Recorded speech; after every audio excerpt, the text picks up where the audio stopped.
trimming for a whiter, brighter smile, then dental bleaching is the best option. Dental bleaching आजकल बहुत craze में है and everyone wants brighter whiter teeth. तो हमारे पास जो everyday patients आते हैं वो हम लोग को बोलते हैं कि डॉक्टर ये सारे दांत का प्रॉब्लम्स मेरा सॉल्व कर देना और उसके बाद मेरे दांत को क्लीन करके वाइट कर देना। जब वाइट शब्द आता है ना, तब हम लोग पेशेंट के टूथ को एकदम गौर से देखते हैं और एक कंप्लीट एग्जामिनेशन करते हैं। ये एग्जामिनेशन इसलिए करते हैं क्योंकि सब कोई patients are not an ideal case for bleaching. Bleaching is the only option कि आप अपने दांत को वाइट कर सकते हैं, बट हर एक के दांत के स्टेन्स के हिसाब से हम लोग आपको एडवाइस करते हैं whether you can go for bleaching और नॉट। और अगर आपके में ब्लीचिंग करने के बाद रिजल्ट आएगा कि नहीं आएगा, हम लोग ये कंप्लीट एग्जामिनेशन के बाद ही बताते हैं। तो एग्जामिनेशन के पार्ट में हम लोग पहले आपका चेक करते हैं वेदर आपके जो स्टेन्स है वो येलोअर है कि ब्राउनिश है। अगर येलोअर शेड है तो डेफिनेटली येलोअर शेड में जो ब्लीचिंग होता है वो बहुत अच्छा रिस्पॉन्ड करता है। यूजुअली अगर ब्राउनर शेड हो तो वो यूजुअली इतना अच्छा रिजल्ट नहीं दे पाता है। इसके अलावा हम लोग ये भी चेक करते हैं कि आपके अगर दांतों पे स्टेन्स है तो वो एक्सट्रिंसिक है कि इंट्रिंसिक है। एक्सट्रिंसिक मतलब आपको अगर टी कॉफ़ी या फिर स्मोकिंग या फिर टोबैको च्यूइंग की हैबिट है तो उसके जो स्टेन्स होते हैं अगर वो बाहर के हिस्से में ही है तो क्लीनिंग के बाद अगर हम लोग ब्लीचिंग करते हैं तो बहुत अच्छा रिजल्ट आता है। बट अगर आपके स्टेन्स अंदर के हिस्सों में उतर गए होते हैं या फिर इंटरनल स्टेनिंग्स होते हैं तो उस केसेस में हम लोग कितनी भी बार ब्लीचिंग कर ले आपको डेफिनेटली रिजल्ट नहीं मिलेगा। तो कई बार पेशेंट्स को ऐसा होता है कि मेरे फ्रेंड ने करवाया तो इसको रिजल्ट मिला, मुझे क्यों नहीं मिला। तो it depends on your structure of the tooth कि आपके स्टेन्स कैसे हैं। तो अगर इंट्रिंसिक स्टेन्स हो तो इंट्रिंसिक स्टेन्स के नंबर ऑफ रीजंस हो सकते हैं, जैसे कि अगर आपको कोई दांत में चोट आई हो तो वो दांत में चोट आने की वजह से उसका अंदर का कलर चेंज हो जाता है। तो ऐसे केसेस में कई बार आपको एक्सटर्नल ब्लीचिंग से रिजल्ट नहीं मिलता है। कई बार आपको कोई मेडिकेशंस लंबे समय से लेने से भी वो दांतों का कलर चेंज हो जाता है। कई बार वो दांतों का कलर जेनेटिक होता है। कई पेशेंट्स को फ्लोरोसिस होता है। फ्लोरोसिस मतलब अगर आपके जो एरिया में बॉर्न ब्रॉटअप हुआ हो, जैसे कि राजस्थान है, गुजरात में कुछ पार्ट है, तो उसके पानी में फ्लोरोसिस है। तो फ्लोरोसिस की वजह से दांत का डेवलपमेंट ही ब्राउनिश होता है। अगर मैं इसका सिंपल एग्जांपल दूं कि अगर कोयले को कट करो तो अंदर से वो ब्लैक ही निकलेगा, उसको आप कितना भी ब्लीचिंग एजेंट में डालो वो वाइट नहीं हो सकता है। तो वैसे ही अगर आपके दांतों में फ्लोरोसिस है तो फ्लोरोसिस वाले दांतों में हम लोग बिल्कुल भी आपका वाइटनिंग इफेक्ट नहीं दे सकते हैं। सो ये सब पॉइंट्स को कंसिडर करते हुए हम आपको ब्लीचिंग एडवाइस करते हैं। अब मैं अगर आपको ब्लीचिंग के प्रोसीजर के बारे में बताऊं तो ब्लीचिंग का प्रोसीजर में यूजुअली 30 to 60 मिनट्स लगते हैं और उसमें 1 से 2 साइकिल लगती है। इसमें हम लोग हाइड्रोजन पेरोक्साइड और कार्बामाइड पेरोक्साइड जैसे केमिकल्स यूज़ करते हैं। आपके gums first of all very healthy होनी चाहिए। अगर आपके गम्स हेल्दी नहीं है तो आपको हम लोग ब्लीचिंग एडवाइस नहीं करते हैं। गम्स और टीथ अगर बहुत साउंड कंडीशन में है तो ही हम लोग आपको ब्लीचिंग का एग्जैक्टली रिजल्ट दे सकते हैं, आपको जस्टिफाई तो ही कर सकते हैं हम।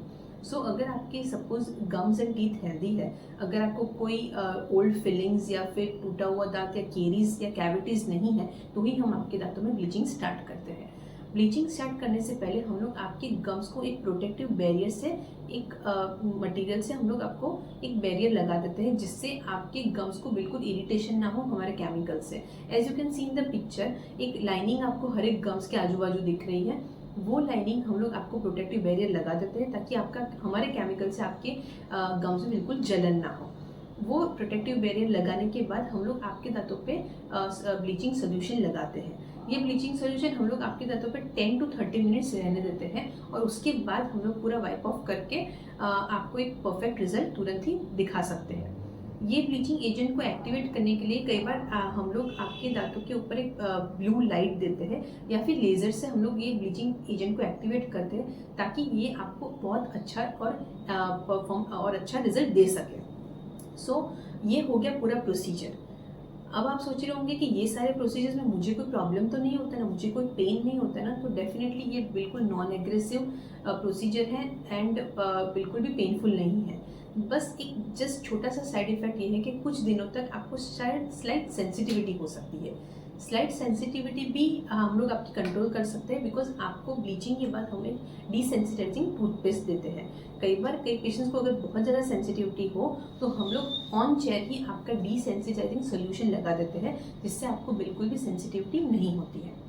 तो फ्रेंड्स, आपने ये जाना कि प्रोसीजर कैसे होता है। सो अगर इसके अलावा आपके दांतों पे सपोज कोई कैप्स है, विनियर्स है, तो ये सब अगर आपके दांतों पे है तो ब्लीचिंग सोल्यूशन कैप्स और विनियर्स पे काम नहीं करेगा।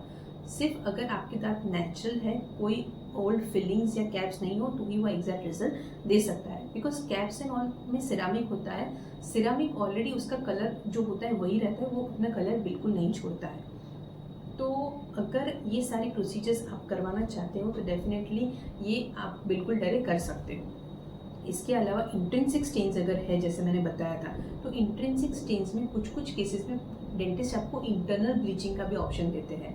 इंटरनल ब्लीचिंग में हम लोग आपके दांतों का रूट कैनाल करके दांत के अंदर से हम लोग पूरा ब्लीचिंग सोल्यूशन लगा के आपके दांत का जो ओरिजिनल कलर है वो फिर से आप रिगेन कर सकते हो। So ultimately your dentist will decide कि कौन सी प्रोसीजर करनी है। इसके अलावा कई बार ओवर द काउंटर्स आपको ब्लीचिंग एजेंट्स भी मिलते हैं, बट आपको ये ब्लीचिंग एजेंट्स को स्टार्ट करने से पहले, यूज़ करने से पहले आपके डेंटिस्ट से डेफिनेटली कंसल्ट करना चाहिए। बिकॉज ये सारे ब्लीचिंग एजेंट्स जो है, अगर आपको प्रॉपर वे में यूज़ ना किए गए तो उसके साइड इफेक्ट्स डेफिनेटली हो सकते हैं। आपके गम्स में जलन हो सकती है, टूथ में सेंसिटिविटी हो सकती है, आपको अल्सर्स हो सकते हैं। सो ये सारी प्रॉब्लम से अगर आपको बचना है तो आपको होम ब्लीचिंग यूज़ करने से पहले भी आपको अपने डेंटिस्ट से डेफिनेटली कंसल्ट करना चाहिए।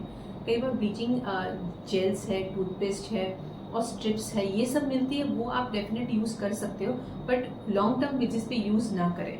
अगर आपको होम ब्लीचिंग करना है तो वो भी एक बहुत अच्छी सेफ जो सोल्यूशन है। ऑफिस ब्लीचिंग जो होता है वो विदिन 30 to 60 मिनट्स हो जाता है, बट होम ब्लीचिंग जो है वो आपको डेंटिस्ट से कंसल्ट करके उसकी ट्रे बनानी पड़ती है। वो ट्रे में आप घर पे ही ब्लीचिंग एजेंट डाल के आप उसको वेयर कर सकते हो अगर आपको कहीं जाना है तो ये बहुत घर पे इंस्टेंट सोल्यूशन हो गया कि आपको कहीं जाना है, उससे पहले आप थोड़ा सा ब्लीचिंग एजेंट लगा के आप हाफ एन आवर रहने दें तो आपको इंस्टेंट रिजल्ट्स मिल जाते हैं। बट ये सब आपको डेंटिस्ट के खुद से ही करना है। अगर आप इसको रिपीटेड करोगे तो डेफिनेटली आपके दांतों की क्वालिटी पे असर होगा और आपके दांत डिजॉल्व हो जाएंगे, वो पतले हो जाएंगे। सो ये बार बार करने वाली प्रोसीजर नहीं है, and it is not a permanent solution for your teeth. Permanent solution सिर्फ आपको कैप्स और विनियर्स ही दे सकते हैं। अगर आपको whitening effect for temporary basis पे चाहिए तो then bleaching is the best option. Suppose आपके घर में खुद की शादी हो, खुद का फंक्शन हो, तो उस टाइम पे अगर आप ब्लीचिंग करवाते हैं then it's the best option. But आप इसको रिपीटेड करेंगे तो कोई भी चीज़ रिपीटेड करने से आपको हार्मफुल होगी। So I hope you got the entire idea कि आपको कब कब ब्लीचिंग करना चाहिए और कब नहीं करना चाहिए। अगर स्टिल आपको कोई भी कन्फ्यूजन है तो आप हमें डेफिनेटली कंसल्ट करें या आप अपने डेंटिस्ट से डेफिनेटली कंसल्ट करें, ताकि वो आपको एग्जैक्टली गाइड कर सके और आपको आपकी ड्रीम स्माइल रिफंड कर सके। Thank you.